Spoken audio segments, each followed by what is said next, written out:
Right now, I'm speaking to you over a sample-based beat that I made. I could give you every element. I could tell you the name of every recording artist that I sampled for the making of this beat. But what you couldn't do is say that what I did is copyright infringement. And that's for 3 reasons. First, all the samples that I use are de minimis, meaning they're small, trifling. Second, everything I did is fair use. Again, amount taken, small. But more importantly, everything I did is transformative, which is to say, I transformed everything into something entirely new. Third, copyright infringement can only be proven, and it must be proven in a court of law. Copyright infringement cannot be proven in a court of public opinion. See, the thing is, when it comes to copyright infringement, most people are absolutely mystified. So what I want to do right here is demystify copyright infringement. See, the thing is, the common misconception or bias about copyright infringement, especially involving sampling, is that 1, the plaintiff, the copyright owner, is automatically right. And 2, when it comes to sampling, just suing someone for copyright infringement is an automatic victory for the plaintiff. But copyright infringement doesn't work like that. Every copyright infringement case is decided on a case-by-case basis. And at the heart of each case is the inquiry of substantial similarity. So here's what I want to do. I'm going to break down what copyright infringement is and how it's determined. Attorney Gregory L. Phillips, founding partner at the law firm Phillips Kaiser, has written that, quote, copyright infringement occurs when someone uses, for example, copies, sells, distributes, displays an original work without the express consent or permission of the creator of the copyright holder. It is that simple, end quote. But no, copyright infringement is not that simple.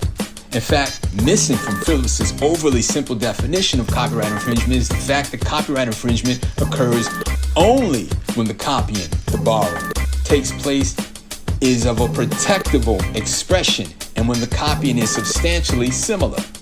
Evidence that you copied a work is not automatically the same thing as evidence that you committed copyright infringement. Generally, lawyers, especially music industry lawyers, spend a fair amount of time dictating what copyright infringement is.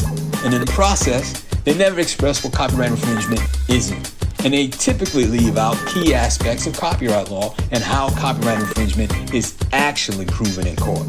The result is that the public has a warped view of copyright infringement. For instance, one common misconception is that a mere claim, that is to say, a copyright infringement lawsuit against someone, is proof that the alleged infringer committed copyright infringement.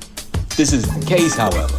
For example, Beastie Boys, the estate of Notorious B.I.G., Jay-Z, and Drake all fought and won copyright infringement cases involving sampling precisely because the copying that they engaged in was not copyright infringement. To prove copyright infringement, the plaintiff must establish that he or she owns a valid copyright, that the defendants copied a protectable expression, and that the copying is substantial enough to constitute improper appropriation of plaintiff's work. So in order for copyright infringement to be proven, there are 3 elements that must be established. That is to say, 3 things that the plaintiff, the copyright owner, must prove. First, ownership of a valid copyright must be proven. A valid copyright is established through proof of fixation. This usually means a registration of the copyrightable subject matter with the U.S. Copyright Office.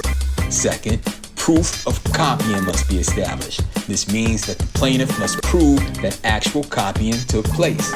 This is established either by direct evidence of copying or by indirect evidence showing that the alleged infringer had access to the copyright owner's work. Third, unlawful appropriation of the copyrighted work must be proven. Remember, not all appropriation or copying is unlawful. This means that after a valid copyright has been proven and proof of copying established, it must further be proven that the copying, that is to say, the use, was improper under the statute, which means that the 2 works at issue have to be substantially similar. In determining unlawful appropriation, the courts will engage in a substantial similarity analysis in which qualitative and quantitative factors are assessed. An allegedly infringing work is considered substantially similar when it is nearly indistinguishable from the copyrighted work it appropriated. Quantitative analysis examines whether the secondary use, that is to say, the part copied, borrowed, constituted a substantial portion of the appropriated work, not whether the appropriated work comprised a substantial portion of the new work, that is to say, the allegedly infringing work. Qualitative analysis considers whether the sample, that is to say, the copy portion, is qualitatively important to the allegedly infringed work as a whole.